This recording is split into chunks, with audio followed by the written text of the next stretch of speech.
parcours incroyable de Marie-Renée aussi pour la ville de Baie-Saint-Paul. Ça a été un grand plaisir de l'honorer comme citoyen d'honneur dans les dernières années, là, via l'Ordre du mérite de la ville.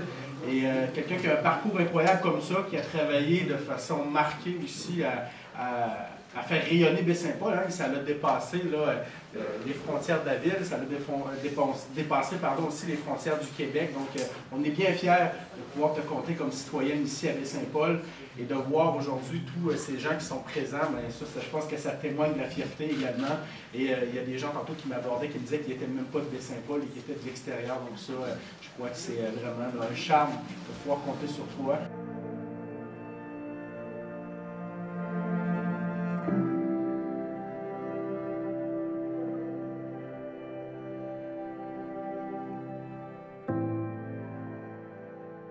Marie-Renée, bonjour.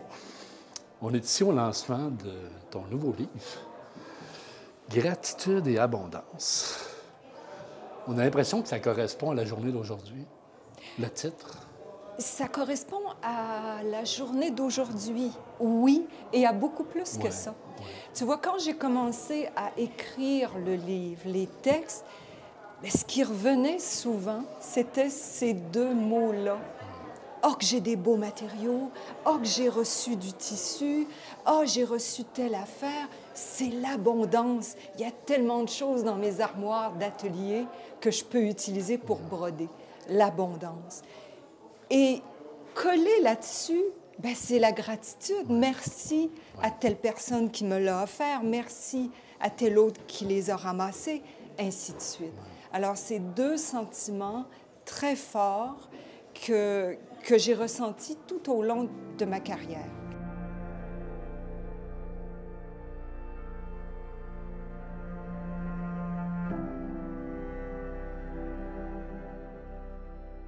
Abondance et gratitude, paru aux éditions Charlevoix, constitue un livre précieux, rempli de beauté, conçu avec amour, tendresse, sagesse et respect. C'est le parcours de vie d'une inestimable artiste charlevoisienne qui se nomme Marie-Renée Otis. Le très grand ethnologue québécois Marius Barbeau présentait dans un de ses livres les simples artisanes de chez nous.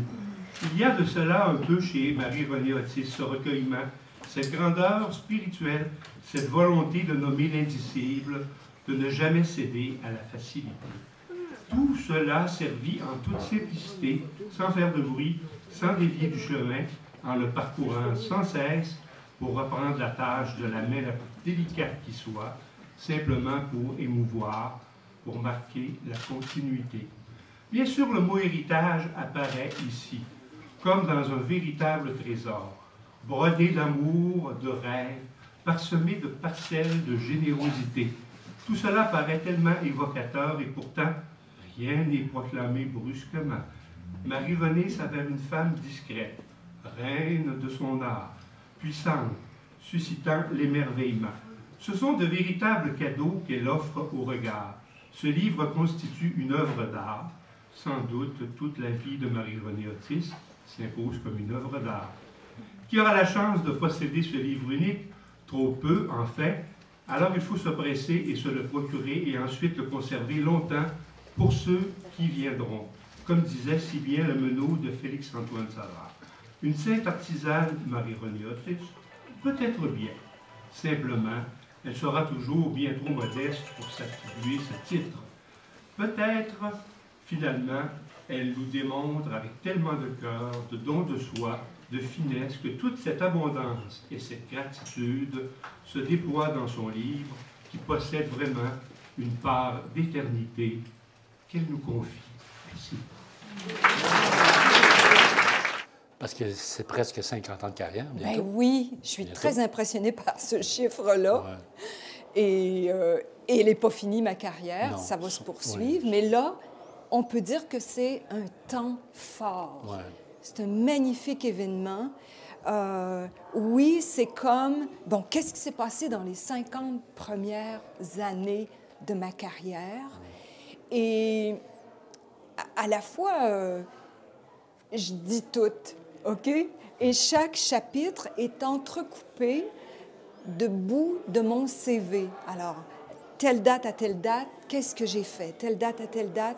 Donc, les gens qui veulent suivre, il y a beaucoup d'informations dedans. On apprend à te connaître en même temps. Vous apprenez à me connaître, puis c'est sûr que dans un travail de création, forcément, il y a des événements ou des expériences personnelles qui viennent influencer notre création. J'aimerais te donner un exemple. Au début de ma carrière, quand, avec mes enfants, on chassait les papillons, puis qu'on avait une collection d'insectes, bien, forcément, ça m'influençait. Alors, oui, dans mes œuvres, j'intégrais des ailes d'insectes ou des ailes de papillons. Et en même temps, c'est un sujet que j'aime. Moi, je n'avais pas peur des bébites là, puis des insectes qu'on ramassait. Alors, même jusqu'à tout récemment, je continue à broder sur ce thème-là. Mais à l'origine, bon, il y avait avec mes enfants.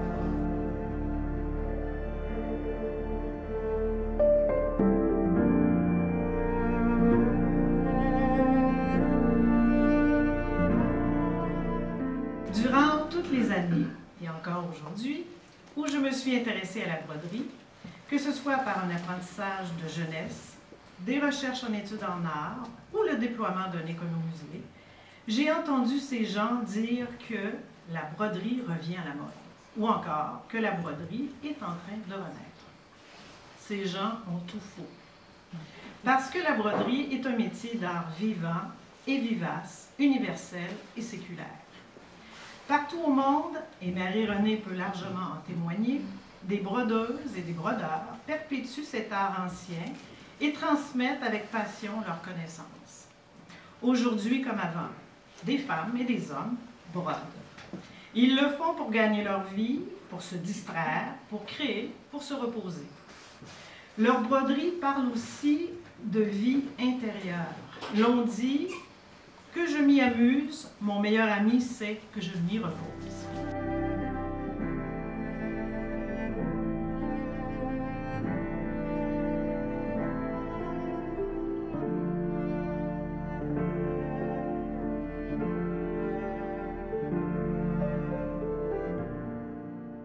Qu'est-ce qui a fait qu'on décide, à un moment donné, qu'on fait de la broderie? Est-ce que c'est venu comme ça, par hasard, ou tu avais déjà cette intention-là, étant plus jeune? Ou d'où ça part, ça, l'idée de la broderie? Ça part d'un coup de foudre. D'un coup de foudre? D'un coup de foudre. D'abord, j'ai commencé vers 6 ans à suivre des cours de dessin et bricolage au couvent avec des sœurs. Et elles se donnaient la peine. Tu sais, on travaillait du cuir repoussé, du papier mâché, de la mosaïque, toutes sortes de choses. Et du dessin, puis de la gouache, et ainsi de suite. Et ces cours-là, que j'ai pris à partir de l'âge de 6 ans, ils ont eu un grand impact sur moi, au point où j'ai voulu continuer mes études en art. Alors, au cégep, à cette époque-là, il fallait que j'aille à Québec au cégep. Il y avait un cours d'exploration des matériaux. Alors, on touchait au bois, au métal, à la terre, aux fibres, au verre. Et les fibres, ça a été un coup de foudre. Manipuler de la laine, du coton, de la soie, j'ai adoré ça. Au point où je suis allée à l'Université du Québec à Trois-Rivières parce qu'il y avait des ateliers de tapisserie haute lisse, donc des métiers verticaux. Et quand on fait du tissage haute lisse, il faut tout prévoir parce que l'ouvrage monte une ligne à la fois. Ouais. Et j'aimais tellement avoir des fibres entre les mains que pour me reposer d'avoir tissé toute la journée, j'ai commencé à broder le soir. Et là, c'était la liberté. Je pouvais poser le fil en haut, en bas, à gauche, à droite, dans toutes les directions. Et c'était beaucoup plus spontané, beaucoup plus libre, puis ça me ressemblait davantage. Alors, j'ai fini mes études et progressivement, j'ai délaissé la tapisserie pour ne faire que de la broderie. Si j'avais eu plusieurs vies, j'en aurais passé une en tissage. Mais étant donné que je n'en ai... Faut faire un choix. Il faut faire un choix. Et la broderie laissait, pour moi, beaucoup plus de possibilités.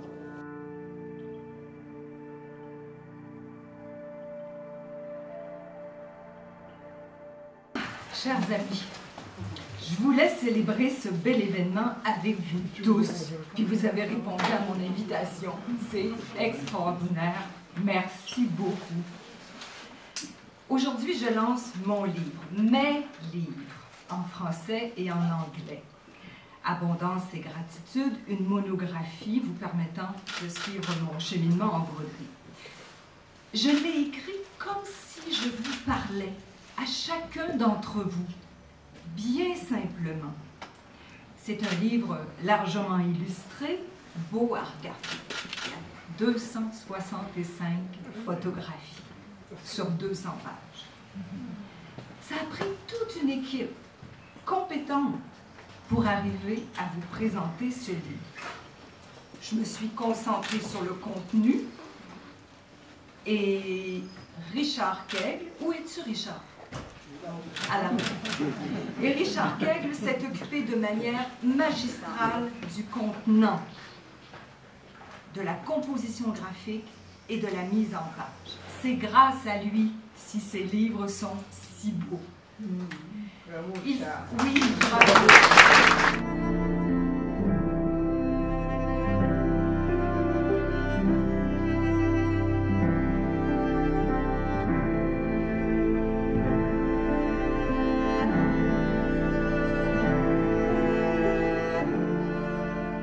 Quand on regarde ton travail, on voit quand même beaucoup de choses. On voit des paysages, on voit souvent la femme qui est représentée.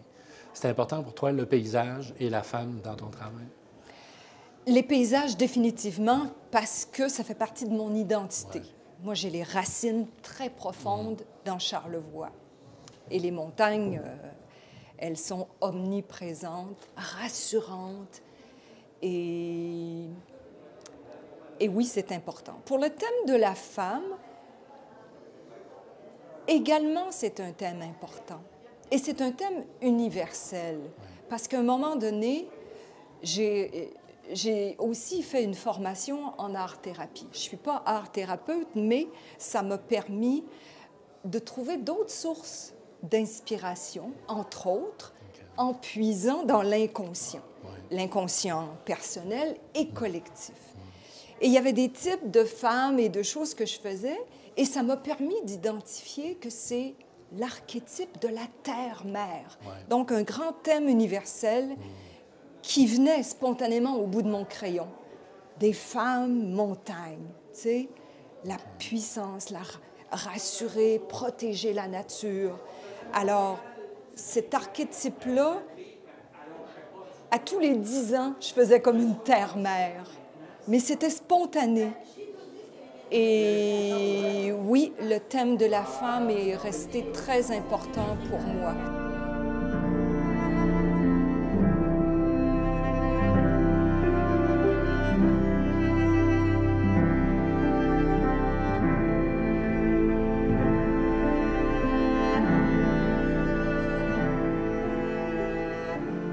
Et la pratique de la broderie a donné un second sens à ma vie, le sens de mon appartenance. Mon appartenance à Charlevoix, mon appartenance à l'une des vieilles familles de Baie-Saint-Paul, et enfin, le sens de mon appartenance à une communauté d'artistes qui ne s'arrête pas aux limites des frontières. Et en terminant, je vais vous lire le dernier paragraphe de mon livre. En souhaitant que je ne pleurerai pas à la fin.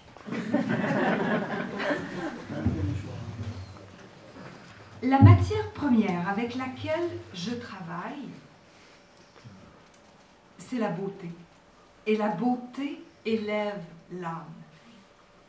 Beauté de tous les matériaux, des tissus somptueux, des fils d'or magnifiques, des perles nacrées, des matériaux rares. Beauté au service de mon imaginaire où les femmes, les êtres spirituels, les éléments de la nature et les paysages majestueux de Charlevoix, montagnes et fleuves, jouent un rôle essentiel au point de broder des femmes montagnes, des femmes papillons et des femmes marées.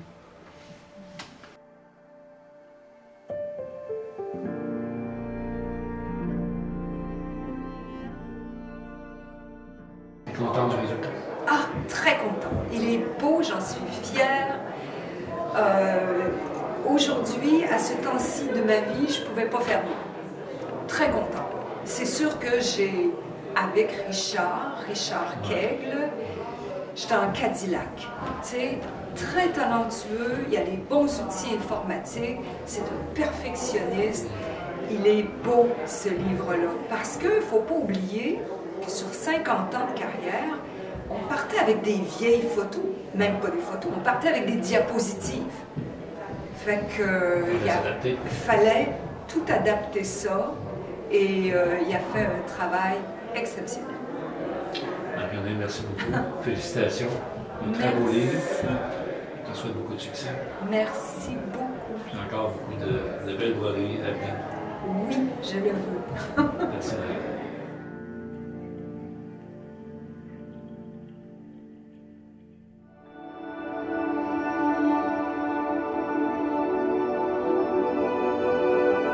Jonathan Foucault, bonjour.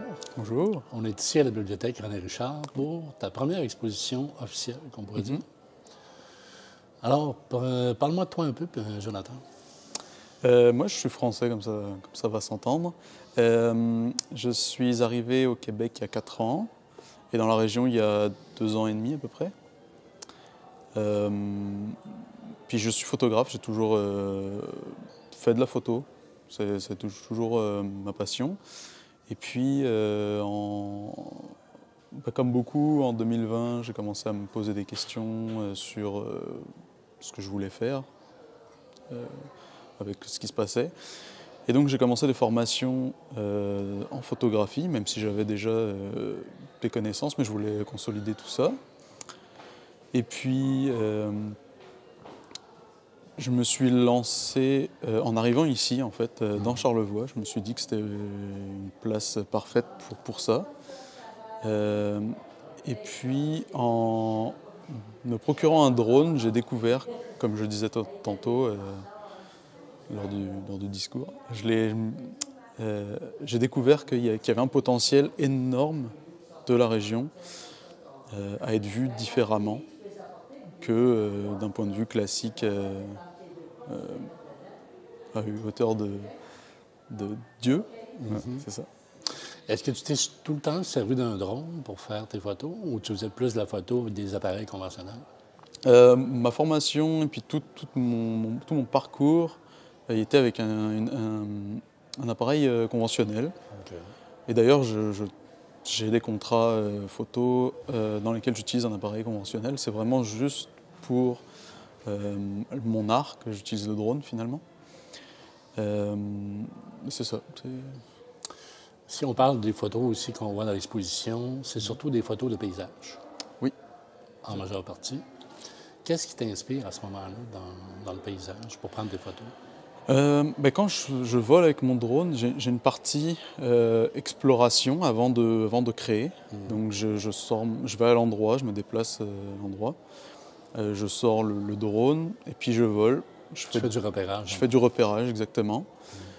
Et puis une fois que j'ai repéré des zones qui ont un potentiel élevé, avec des textures différentes, des éléments, des rivières, des forêts, plein de choses, des fois du bois mort, ça peut être vraiment intéressant vu d'en haut.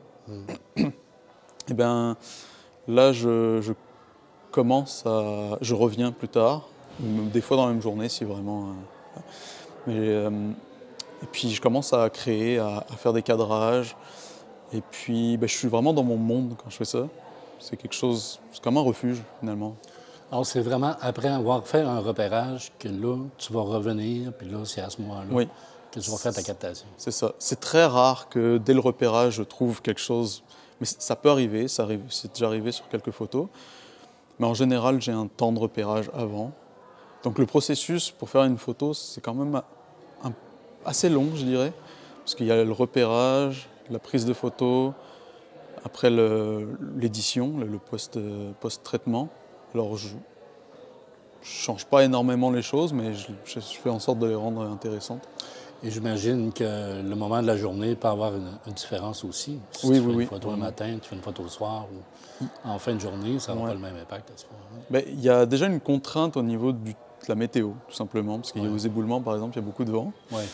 Donc, s'il y a trop de vent, c'est pas possible de voler. Il y a des contraintes aussi de territoire. On parlait tout à l'heure du domaine Forget. Il y a une zone aéroportuaire, je ne peux pas voler au-dessus. Et il y a aussi les contraintes, évidemment, de la lumière. C'est sûr qu'en pleine journée, ça aura moins d'intérêt, parce qu'il y aura moins de contraste, moins d'ombre, moins de volume, finalement, dans la photo. Des valeurs de plan différentes. Ouais, c'est ça. Donc, en général, je vais très tôt le matin, tard le soir. Ou quand c'est nuageux, c'est intéressant aussi pour avoir une lumière uniforme et tamisée. Est-ce que tu as pas mal fait de la région avec ton drone ou tu as ciblé seulement quelques endroits pour le moment? C'était mon but de cibler les éboulements. Parce que je ne voulais pas m'étaler trop, je voulais vraiment épuiser, si je puis dire, mon inspiration autour des éboulements avant de changer d'endroit. Je sais que quand je changerai d'endroit vraiment, c'est que j'en aurai besoin, mais j'ai l'impression que j'ai encore de quoi faire aux éboulements, même si là je commence à voir ailleurs. Mais parce qu'avec un drone, il y a beaucoup d'espace, il y a beaucoup de place, le terrain de jeu est vaste. Oui, c'est quasiment surtout ici infini. dans Charlevoix. Ouais. C'est quasiment illimité les possibilités qu'on a de photos. Les contraintes que tu peux rencontrer avec un drone, ça serait quoi pour prendre des photos? Comme je disais tantôt, il y a la météo. Ça, c'est la première contrainte. Quand il pleut, quand il neige, quand il y a du vent, j'évite de le sortir. Parce que c'est mon outil de travail et c'est dispendieux, donc j'ai envie de le garder en état. Sinon, à part ça, on a la chance d'être dans une région assez vaste, où j'ai peu de contraintes géographiques ou de bâtiments, ou de choses comme ça. C'est sûr qu'il y a aussi une législation. Je ne peux pas voler au-dessus de foules. Je ne peux pas voler au-dessus d'une certaine distance, enfin d'une certaine hauteur. Je dirais que c'est pas mal ça, les contraintes. J'imagine que tu as ton permis, ça prend un permis. Oui, c'est ça. J'ai mon certificat de pilote de drone. C'est un examen théorique. Donc il y en a deux. Il y en a un où c'est pratique et l'autre théorique. J'ai que le théorique, mais ça me permet de faire ce que je fais. Quand tu as fait de la photo, est-ce que tu faisais d'autres choses que du paysage? Oui. Avant de venir ici? Mais en fait, j'ai pas fait de photos de paysage avec une caméra conventionnelle. OK. Alors, c'est tout nouveau pour toi, le paysage? Nouveau, oui et non, parce que j'en faisais, mais c'était pas dans le but de faire des belles photos. Ouais, c'est ça. C'était plus, ce paysage est beau, je vais quand même faire une belle photo, mais je la publierai pas. Ouais. C'est plus pour le plaisir. Comment? C'est plus pour le plaisir de prendre une photo. Oui, c'est ça. Et moi, à la base, je fais de la photo documentaire. Donc, je documente les spectacles. Je documente la rue aussi, ce qui se passe dans la rue. En fait, j'ai commencé comme ça, que ce soit en France ou à Montréal. Et donc, je me suis dit que j'allais lier aussi ça, parce que dans mon travail, je le veux aussi documentaire d'une certaine façon, parce que ça donne des archives de comment est le paysage à un instant T. Et j'espère qu'au fil des années, je pourrai voir l'évolution. Et c'est aussi mon but de sensibiliser à l'évolution du paysage pour le garder le plus possible comme il est là. Quand tu es arrivé les premières fois ici dans Charlevoix, qu'est-ce qui t'a le plus impressionné ou marqué? Je dirais le fait d'avoir beaucoup de topologies différentes, d'avoir le fleuve d'un côté, des montagnes, des parties vallonnées un peu différentes, d'avoir des champs aussi, beaucoup de champs. Je pense que c'est ça qui m'a... Avoir des villages aussi, je pense à Petite-Rivière, je pense à Saint-Joseph-de-la-Rive, à flanc de montagne, on va dire, près du fleuve, vraiment construite en longueur autour d'une seule, presque une seule rue. Je trouvais ça assez inusité pour moi qui venais d'Europe et aussi de grandes villes en général. Quand on regarde tes photos dans l'exposition, À certains moments, on regarde le paysage, puis on a l'impression d'être devant un tableau d'abstrait. Est-ce que c'est voulu à ce moment-là d'avoir une espèce de similitude avec l'abstraction ou c'est tout simplement un hasard? Ben, je trouvais que ça permettait et ça forçait le rapprochement de la personne à l'œuvre. Tout à l'heure, j'ai encore vu des personnes qui regardaient les photos en se mettant vraiment proches et ça permet aux gens de voir les détails, de comprendre, de contextualiser, mais dans un second coup d'œil. Ça permet de voir, c'est ça, de comprendre que c'est un tout, mais qu'avec certains détails, on arrive à contextualiser les choses. Parce que notre œil n'est pas habitué de voir des photos prises sur le dessus comme ça. Effectivement. On n'est pas tellement habitué à ça. Alors ça change beaucoup la perspective. Ouais. Alors, ton exposition est ici, on commence aujourd'hui. Oui. Et c'est jusqu'à? Jusqu'au 16 juin. OK. Donc 1 mois et demi. Alors, on invite la population à venir voir ton exposition. Oui, effectivement. Si vous êtes curieux, n'hésitez pas à venir. Puis vous pouvez m'écrire, vous pouvez me trouver sur les réseaux. J'ai un site internet, jonathanfoucard.com. Pas compliqué. Jonathan, merci. Merci à toi.